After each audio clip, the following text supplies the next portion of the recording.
So without further ado, would you please welcome warmly Barak Al Thani to the stage? Thank you.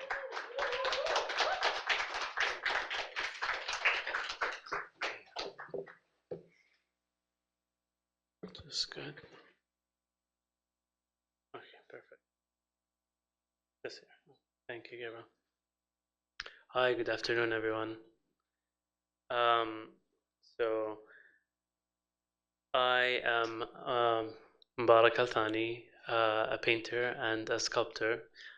And I honestly never expected to be here in art school. I never imagined I would be doing it, just because I was interested in other things like airports, aviation, airplanes, buildings, architecture, natural environments, deserts, seas, wherever my family took me as a child. But then I realized I could recreate all these worlds within art. So I started painting. At first, I was sketching in school, and it was observational. I was sketching whatever was in front of me, mostly chairs and tables, and that was what um, started my or sparked my interest because I knew I was attracted to things that looked cubic. And then this was my first painting. I bought this canvas in 2007. But I only painted it 2 years later because it was empty, it was white, it was intimidating. And then when I painted it, I liked it, and I knew this could be something serious that I can undertake in the future.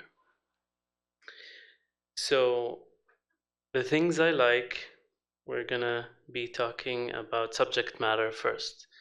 Um, so, I work with architectural deconstruction. But then if you jump into the subject matter itself, it's really informed by my likings, but also by my previous degrees. So I think this is when uh, the architecture and planning degree from NYU plays a role, and the politics and culture from Georgetown plays a role. And then also living in New York City was very inspiring because of all the very different architecture that was accessible within very close proximity.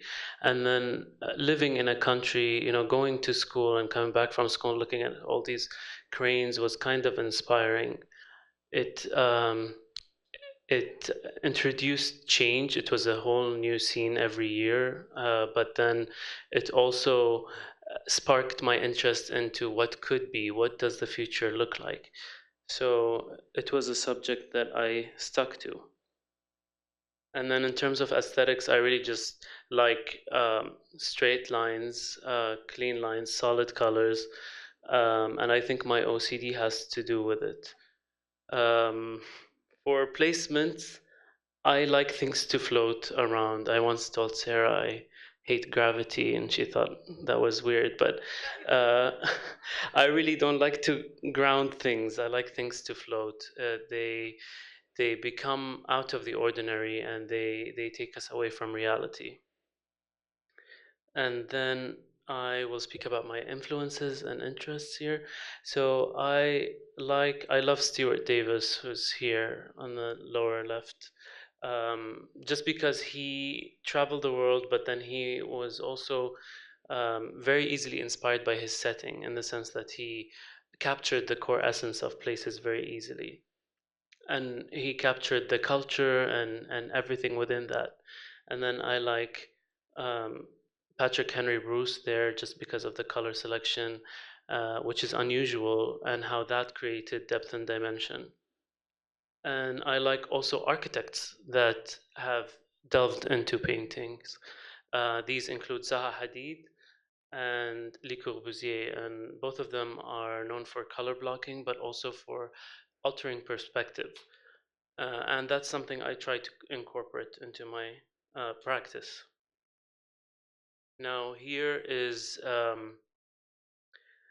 photo of something that inspired me, and then the result of my painting. It's just me contextualizing and reconfiguring the world into something else, really. And then now we move to discipline. So in 2015, um, I was getting increasingly annoyed with my handshake. My hand would shake, and I wasn't able to paint well. And it really started since childhood. My father used to take me and my brother on hunting trips, and when he would hand me the gun, I would shake. And he thought I was nervous, but I wasn't nervous. It was just a shake that really just progressed with time. And what happened later was that I tried to overcome this by sticking to just geometric lines. I mean, geometric shapes and forms, and very straight, linear, long lines. And I stuck with this for years. And this sort of informed the process because now I have developed the process to include sketching and then color selecting, as you can see down here, and then actual mask taping, and then painting, and then fixing. Fixing, because it is fabric, it would still leak, it would still have some seepage here and there. And so fixing would, I would say, be perhaps 50 or 60% of the process of the time. And that really has to do with the OCD too. Sometimes my friends are like, "No, this is character, leave it," and I'm like, "No." So, yeah, that's the process. And then here you can see a synopsis of a timeline of how a painting would progress from left to right. And paintings used to take me a lot of time to do, but then I figured out I can utilize some strategies to make the process shorter. And thanks to IKEA, they have this drawer that has a lot of drawers, basically. Uh, and so I've color coded it, and this used to be a nightmare because the colors are very similar, and to have them spread on the floor and choosing it was very difficult. So it would take me so much time to color select. But now I have them all together, and it would make the process easier and nicer. Um, so this is the studio that I have here. Um, I never really put my work up until I moved to Minneapolis, Minnesota, and I think that that was it was really unintentional, but I started liking it, so I started putting more and more work up because um, I it would allow me to reflect on my work. I would ask myself, why did I do that? What if I did that? What if this was different? And so it just really opens up a whole world of possibilities for the future. And so realizing that I needed institutional disciplining, I have joined a residency called Fire Station, and this was back in 2017. Um, and it was the first time my art actually engages with the wider public. But we also did extra activities on the side. That was teaching, that was hosting workshops, and this kind of opened my mind um, to teaching in a capacity later on in life. The other residency I did was at the ISCP in New York, and this had more of an impact on my subject matter itself because it helped me um, be comfortable with pushing the abstract and helped me deconstruct my work further, and helped me create sorts of like a language and an iconography based language to what things resemble to me, and then play with these around. And then in terms of architecture, this home was built by my dad. It's our farm home. It was built in 1986, and then it was abandoned in 1989. That's when my father married my mother, and they needed a bigger home, so they moved to another family home. This was abandoned, and it stayed abandoned for 30 years until 2019. That's when I decided that I was gonna rehabilitate it. And I did that by infusing elements of my art um, into the details of the rehabilitation of this home. So I was thinking, how can I inspire this place by my own aesthetic? And the one thing this taught me was how my aesthetics or my pieces could manifest themselves architecturally and in actual physical forms. So for the current state and the way forward, I came to MCAD, as you can see. Um, so I basically wanted a space that would celebrate me, not correct me. I wanted a place that would um, tell me, that's great, why don't you do this, why don't you do that?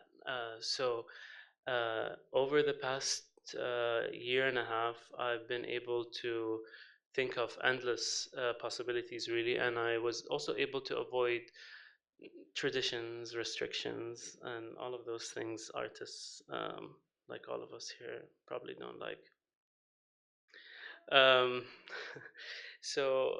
also, MCAD has pushed me um, to utilize spaces that are beyond the in studio and the beyond private space, and continue engaging with the public. This was the one on the lower left is my mural from Morocco last month, and it had uh, it had a lot of engagement with the public, both the process and then after. So this is something I liked and would like to continue to do. Another thing I would like to do is think outside the box and beyond the traditional mediums. And MCAD and my mentor has able to push me towards that. This was a collaboration with FIFA, and then this was a collaboration with a brand called Hermes. They wanted a sculpture and then a mural, marrying Parisian architecture with Arabian environment, and then they launched it across their branches in the Middle East. Um, this was Harrods, another collaboration that was out of the box that me and my mentor approached. Basically, what they wanted to do is uh, create a design that was inspired by their own uh, elements from within their flagship store. And I basically was inspired by these ancient patterns which were present in the flagship store. The lower one is from Iran from 1262, the upper one's from India. It's the Agra Fort pattern from 1550. And I just combined them together and presented them in a way that was more of today. And they used it for their collateral, social media, and different stuff. I want to continue to do more mixed media. I've done more papers since I came here. I've been more comfortable with different surfaces and different mediums. And I've also been comfortable with found objects. So these are things that I want to continue to utilize in the future. And then speaking of the future, the most important thing for me is really just bringing, as I began this presentation, I see myself as a sculptor and a painter, and I want to reach a middle ground between the two. So bringing these two realms together is my goal. And with that, we come to the end. I want to uh, thank my mentor, Caroline Swiss, and I want to thank my faculty members. I want to thank Patty. I want to thank Gabriel. I want to thank our director, Sarah Peterson, and my committee members, Ziva and Jesus. I also want to thank my peers and wish them all luck.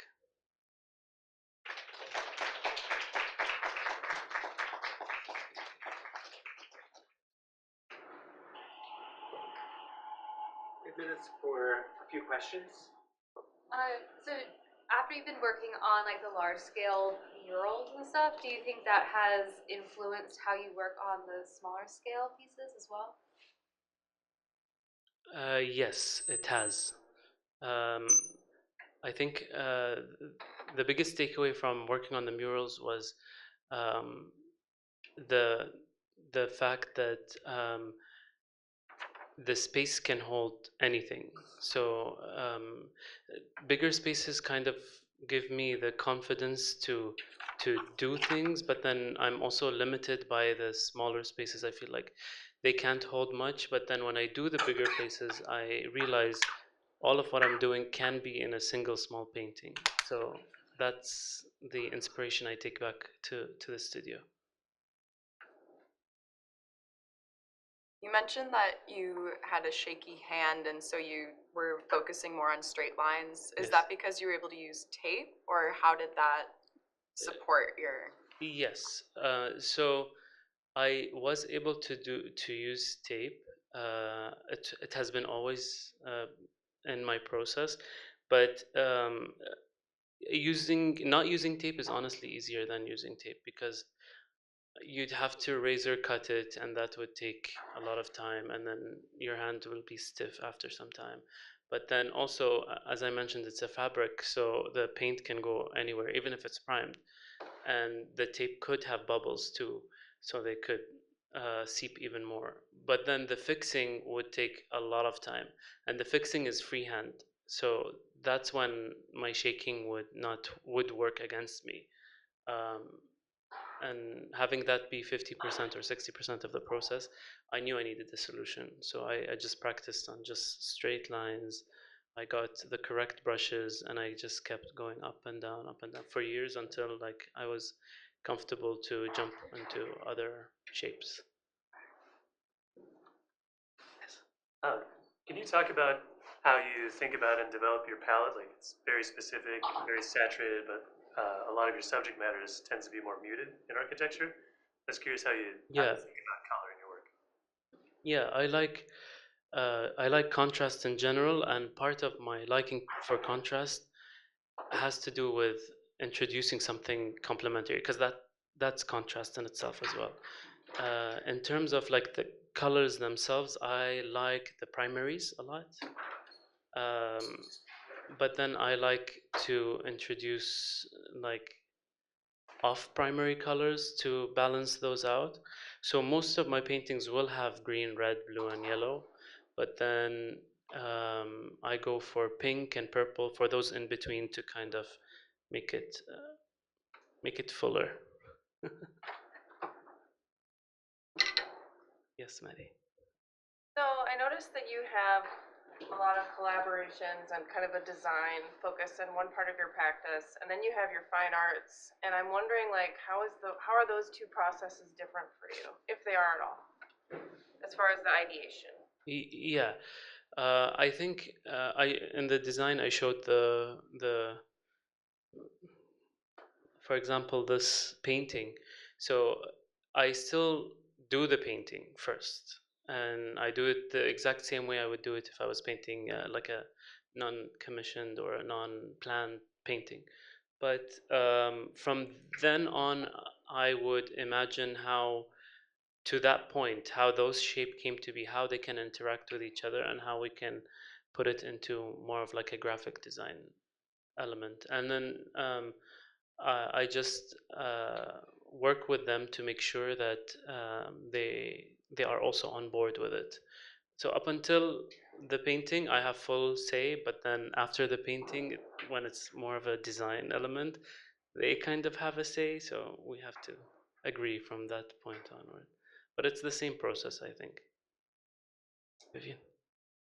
I was wondering if you could talk a little bit more on, because I noticed the way you document your work, you often hold it in real places. If you can talk about how you choose and how you want your audience to see them. Yeah, I'm glad you mentioned that actually. For example, here, um, I I like to document the paintings within their context, since they're more about like streets and buildings. I like to go out in the streets, and I like to face the sun just to give it that vibrancy.